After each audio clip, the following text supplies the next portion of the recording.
Bismillahirrahmanirrahim. Assalamualaikum warahmatullahi wabarakatuh.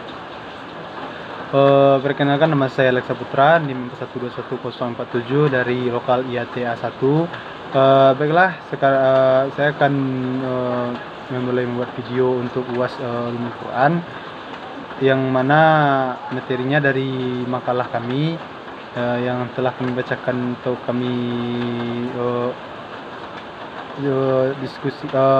presentasikan dahulu, yang yaitunya tentang qiraatul Quran. Baiklah, langsung saja.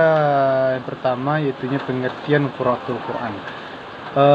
Secara etimologi merupakan kata jadian dari masdar, dari kata kerja qira'a atau membaca. Sedangkan secara terminologi ada beberapa definisi yang dikemukakan oleh para ulama, antara lain yang pertama Ibnu Al-Jazari, yang kedua Al-Zarqashi, yang ketiga Al-Sabuni.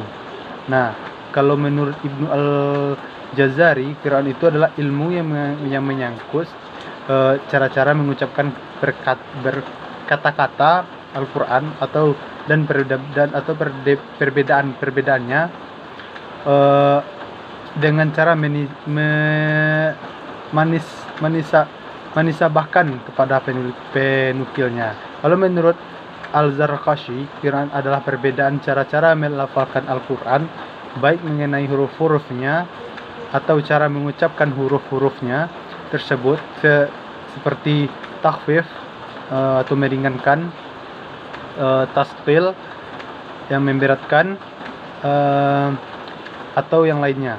Kalau menurut Al-Sabuni, Quran adalah salah satu mazhab cara melafalkan Al-Quran yang dianut oleh salah seorang imam berdasarkan sanad-sanad yang tersambung kepada Rasulullah SAW.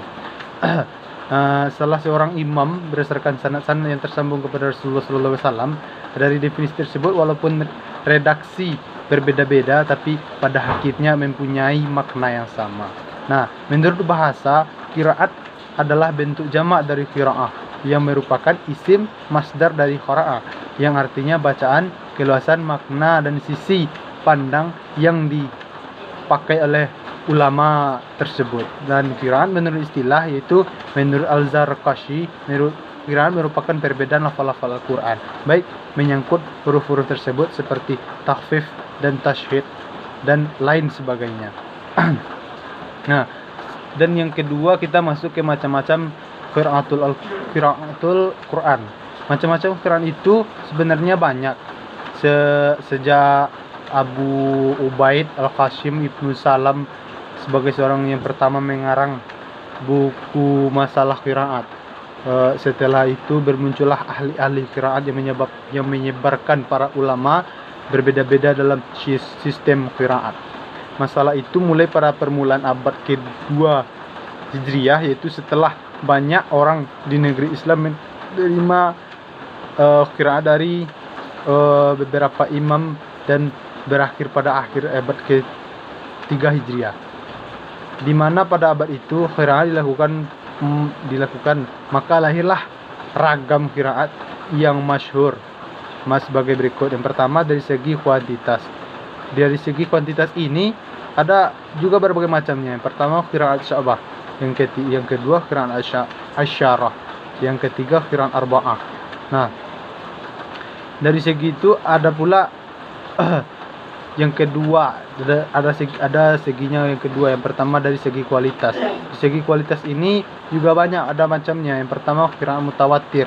Yang kedua, qiraat masyhur. Itu masuk ke segi kualitas. Nah, yang selanjutnya, yang keempat ada qiraat ahad. Yang keempat ada qiraat syad. Yang kelima ada qiraat yang menyerupai hadis mudrajat atau sisipan. Yang ketiganya ada tadi kan macam-macamnya. Yang ketiganya sebab-sebab timbulnya perbedaan qiraat. Nah, latar belakang historis qiraat sebenarnya telah muncul sejak Nabi, pada zaman-zaman Nabi ya terdahulu. Nah, disitulah muncul kisah-kisah para nabi, dan bermunculanlah qiraat ini dari para ulama, definisi para ulama yang ditemukan para ulama. Nah, disitulah terpecah dan berbagai macam pengertian dari Quran ini. Nah, kesimpulan dari sini disimpulkan bahwa bangsa Arab merupakan komunitas dari berbagai suku, di mana setiap suku mempunyai dialog yang berbeda. Namun demikian mereka menjadikan bahasa Quraisy sebagai bahasa bersama dalam berkomunikasi.